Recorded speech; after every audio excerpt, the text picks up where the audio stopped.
और एक और बात बताएं, पूजा करते समय, माला करते समय, कथा सुनते समय यदि कोई बुरी बात भी याद आए ना तो समझ जाओ वो आपके पाप कट रहे।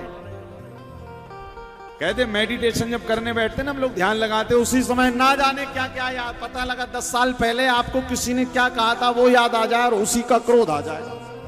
अब तुम बैठे हो मन शांत करने के लिए, योग करने, और किसी की बात याद आ जाए तो पता चला तुम्हें क्रोध आ गया और तुम मन ही मन कह रहे हो रुक जाओ अभी फोन लगाऊंगी, उसने मैं 10 साल पहले ऐसा कहा था, अब उसको भी बताऊंगी आज। ऐसा मत करिए। जब आप बैठे और ऐसा कुछ हो रहा है उसको आने दीजिए, वो विचार है आकर अपने आप चला जाएगा। धीरे धीरे धीरे मन माला में अपने आप लगने लगेगा, एकदम से नहीं लगता, याद रखना। एकदम से तो वो देखते रहोगे, क्या मन के खिसकाते रहोगे, खिसकाते खिसकाते गिनोगे सुमेरु कब आ जाए। वो जो लास्ट वाली माला सुमेरु बोलती ना, उसको देखते रहोगे माला जल्दी आए जल्दी आए हाँ आ गया, आज हो गई, कल से ठाकुर जी क्षमा करो हमसे नहीं हो पाएगी। होता है। देखो प्रैक्टिस करो, कोई भी काम साधना में थोड़ा भाई, तपस्या में जरा सा तो तब करना पड़ेगा, तब तो कुछ मिलेगा। इसी कारण लिखा हुआ है कि ब्रह्मा जी ने चक्र दे दिया, कहा ये घूमता हुआ चक्र जहां जाकर रुक जाए, जहां जाकर ये शांत हो जाए, समझ जाना वही साधना करने का स्थान है तुम्हारा। ब्रह्मा जी ने वो चक्र दिया तो वो चक्र घूमता घूमता घूमता, बोले लखनऊ से 80 किलोमीटर दूर जिला सीतापुर में नैमिषारण्य तीर्थ में वो चक्र रुक गया। शौनकादि ऋषियों ने कहा यही साधना करने का उपयुक्त स्थान है। कहने का अभिप्राय है कि घूमता हुआ मन तुम्हारा जहां पर रुक जाए, समझ जाना वही साधना शुरू कर दो। जैसे कथा में आते हैं तो घर में तो जब तक पंडाल में नहीं आते मन कितना घूमता है, और जैसे ही पंडाल में आए, कथा में बैठे, कथा सुनी और मन शांत हो जाता है, मन सीधा गोविंद में लग जाता है। तो लिखा हुआ है कि सूत जी महाराज शौनकादि 88,000 ऋषि पहुंच गए। कहां पहुंचे? नैमिषारण्य। ब्रह्मा जी ने कहा जाओ वहीं पर अब साधना करना। बैठे हैं शौनकादि 88,000 ऋषि। कहा अब हमें सत्संग करने के लिए कोई योग्य गुरु मिल जाए। तब कौन आए?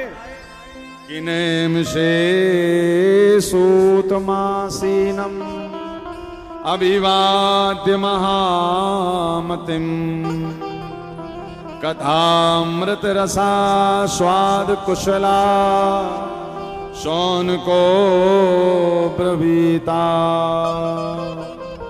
अज्ञान ध्वान विध्वंसा कोटि सूर्य समप्रभा सूताख्या ही कथा सारम मम कर्ण रसायनम। शौनकादि 88,000 ऋषि पहुंचे और उन्हीं के बीच में सूत जी महाराज। अब ये सूत जी कौन है? बोले वेद व्यास जी के शिष्य हैं और रोमहर्षण जी के पुत्र हैं। देखिए जिनके पिता इतने ज्ञानी, सूत जी के पिता का नाम है रोमहर्षण। रोमहर्षण का मतलब है कि जब रोमहर्षण जी कथा कहते थे तो लोगों का रोम रोम खड़ा हो जाता था, इसी कारण उनका नाम पड़ा रोमहर्षण। और रोमहर्षण के पुत्र सूत जी पहुंच गए अपनी भगवान की कथा को लेकर। शौनकादि 88,000 ऋषियों ने एक साथ प्रश्न पूछ दिया। क्या पूछा? बोले प्रभु ऐसा कोई उपाय बताओ, ऐसी कोई कथा सुनाओ कि हमारा मन सीधे गोविंद में लगे, बीच का ज्यादा झंझट ना हो। क्योंकि देखो कलयुग में यदि आपको लंबी चौड़ी पूजा बता दी जाए तो आप जरा विचार करते हो महाराज करें कि ना करें। होता है कोई कहे एक काम करो 2 घंटे का ये 2 घंटे की साधना है, 2 घंटे का ये विधान है, करो, एक आध दिन तो करोगे, दूसरे दिन पैर अपने आप कहेंगे अब आज रहने दो। तो इसी कारण कलयुग में बोले ऐसी कोई उपाय बताइए, ऐसा कोई भक्ति बताइए जो बहुत सरल हो, कुछ ना करने पड़े और कल्याण हो जाए। तो सूत जी ने कहा बस एक ही उपाय है। क्या उपाय है? बोले भगवान की कथा सुनो बस। मम कर्ण रसायनम कि काल व्याल मुखग्रास त्रास निर्णाश हेतवे श्रीमद् भागवतम शास्त्रम कलौ की रेण भाषितम। क्या कहा?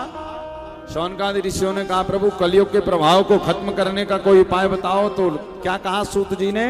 बोले श्रीमद् भागवतम शास्त्रम। बोले एक ही उपाय है। क्या? भगवान की कथा सुन। क्या होगा? बोले कथा सुनने से कलयुग का प्रभाव नहीं होगा। अच्छा हम कैसे माने कि हमारे ऊपर कलयुग का प्रभाव? सुनना, दो तरीके से मानो। क्या? पहला तो तुम्हारा मन और दूसरा तन।